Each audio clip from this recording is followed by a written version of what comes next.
Welcome, guys. Today we are going to be talking about algebraic proofs.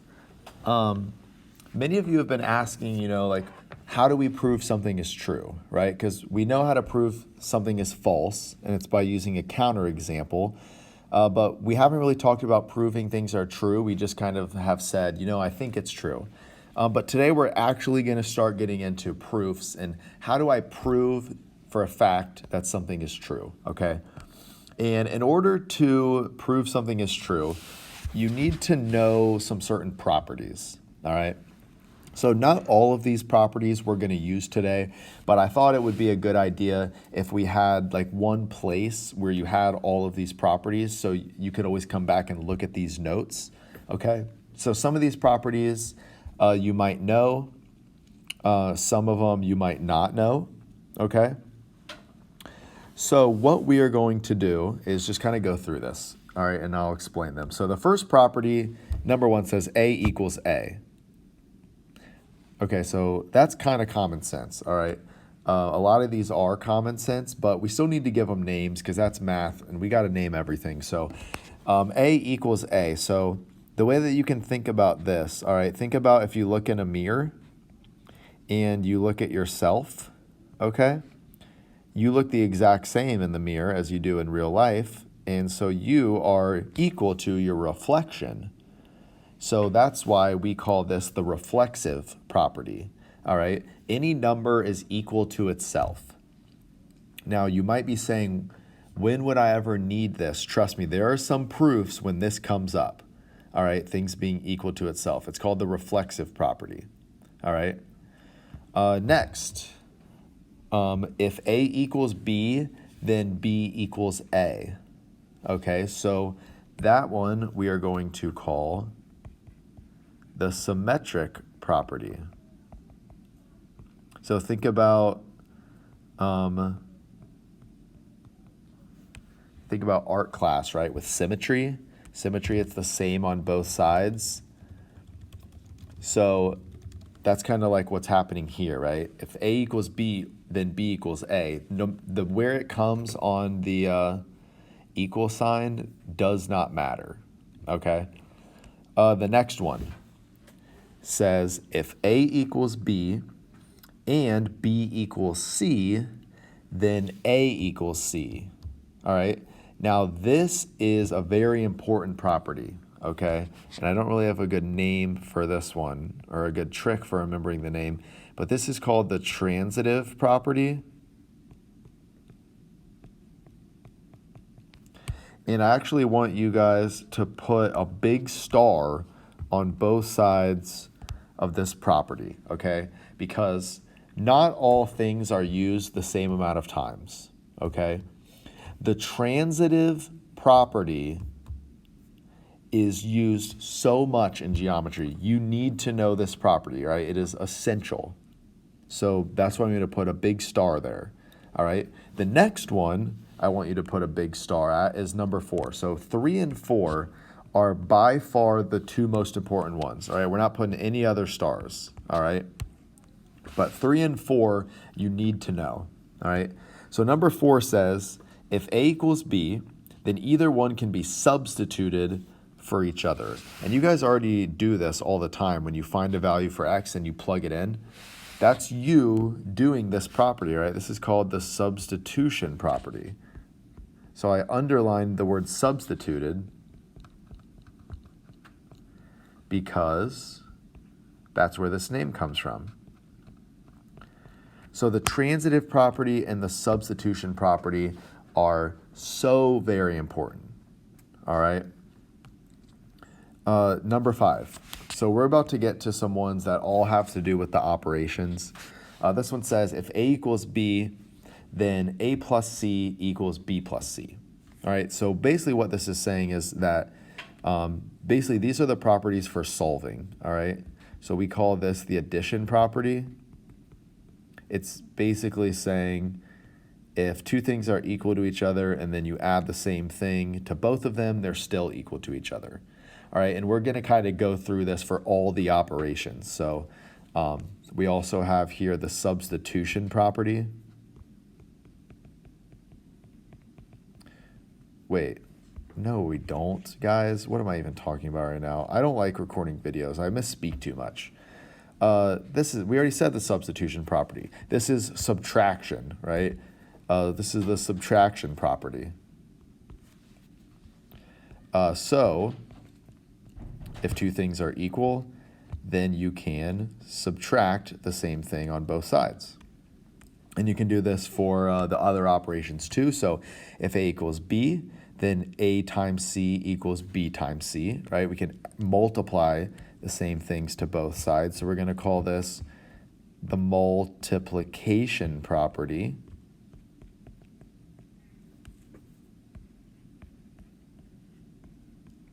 Okay. Then we're going to go to number 8. And number 8 is a little bit different because we have to add in this little caveat right there, but this is the one about division. So if A equals B and C does not equal 0, then A over divided by C equals B divided by C. So you can't divide by 0. All right, maybe we've talked about that before, maybe we haven't, but that's like a very stone cold law in math. You cannot divide by 0. So this only works for any number other than C being equal to 0. But of course, if C is not equal to 0, then you can divide by C on both sides. So that's the division property.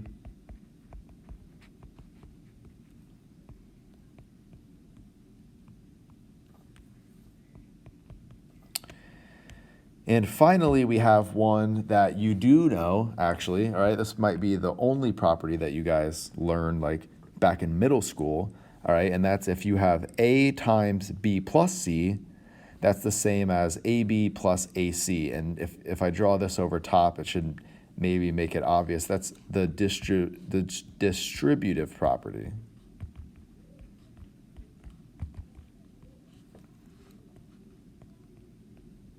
So we always talk about when you're multiplying a number out in front of parentheses, you got to distribute. So that's using the distributive property. So here's a bunch of properties. I know I just threw a lot at you, all right? Not all of them we may use today, but at some point this year, we're going to be using all of them. So I think it's good to have them in one place. And these two, all right, are very important. The transitive property and the substitution property. All right, you've got to know those two. So how are we going to use those? Okay, well, in geometry and in math moving forward, okay, you want to have reasons for doing things, all right? If you're writing out a proof, if you're making an argument, you can't just say something and have people take your word for it.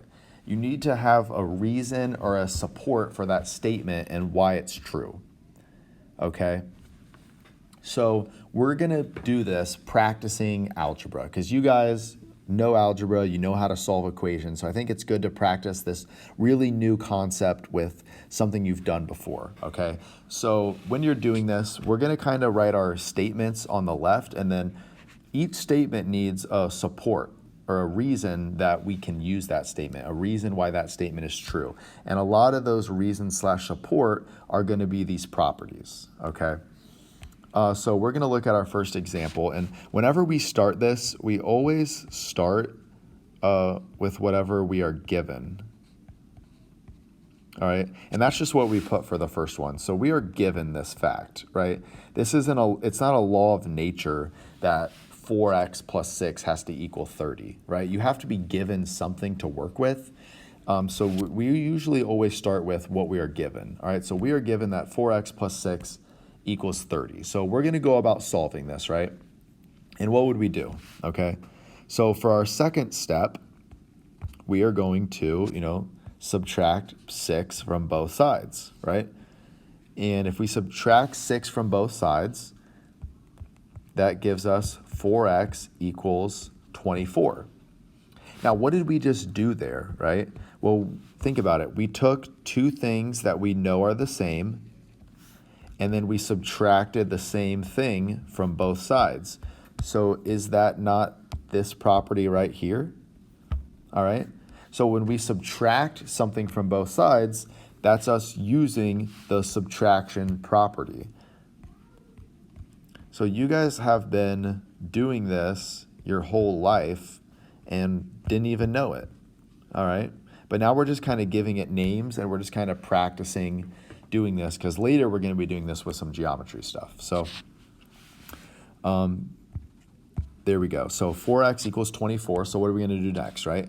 Next, we're going to divide both sides by 4, right? And the 4's will cancel, and we're left with x equals 6, right? And we're done, all right? So what did we just do? We just divided on both sides. So remember, whatever operation you do on both sides, that is the property that you just used. So we just used the division property. And that's it, all right? We're done. We solved it. We got x is equal to 6. So really, this was only 2 steps, right? We had to subtract, so that was using the subtraction property. Then we divided, that was using the division property, and now we're done. But we just had that first step of that given out in front. So hopefully that made sense. If it doesn't, we can always go over it later. But so we're gonna go on another one. All right. This time we've got 3 times x minus 6 plus 42. Oops, I didn't even give myself enough room there. Equals 5x plus 22. Okay, so let's draw off that right there. And so that's what we were given, all right? That's what we were given. So we're trying to prove that x equals negative 12. So that's what we should get when we're done, all right? So what are we gonna do first, all right? Well, the first thing that we're gonna do, all right, is remember we need to get rid of these parentheses, all right? So we're gonna multiply that 3. And so that's gonna give us 3x minus 18 plus 42 equals 5x plus 22, all right? And so if you remember distributing, right, that's the distributive property. So that's just what we used here.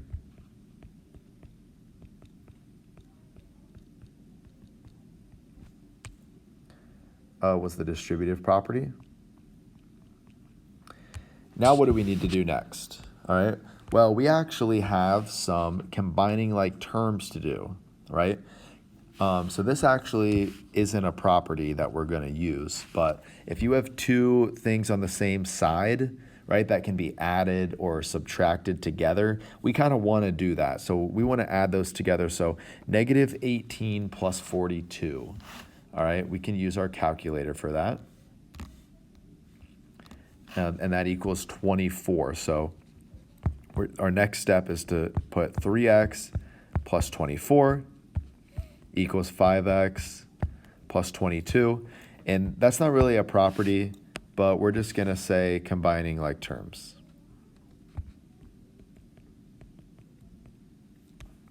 Because that's something that is legal, it's something you're allowed to do, and it's something that you have to do sometimes. So combining like terms there. So now we can actually start solving, right? So we want to start solving, and how are we going to do that? Well, I like to get my x's on the same side, all right? So I'm going to subtract 3x on both sides.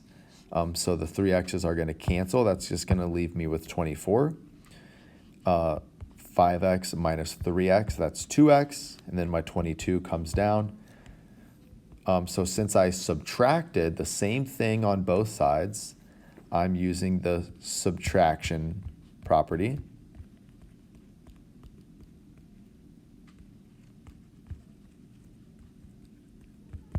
Okay. And now I'm going to move on to my next step. So some of these could be longer than others, right? This is already longer than last one. Now we want to get x by itself. So now I'm going to subtract 22 on both sides. 24 minus 22, that's 2. So I have 2 equals 2x.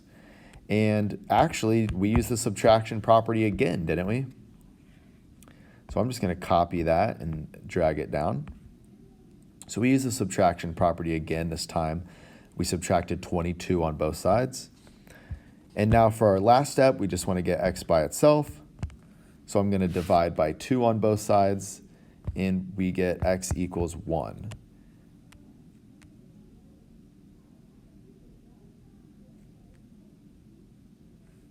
That's weird.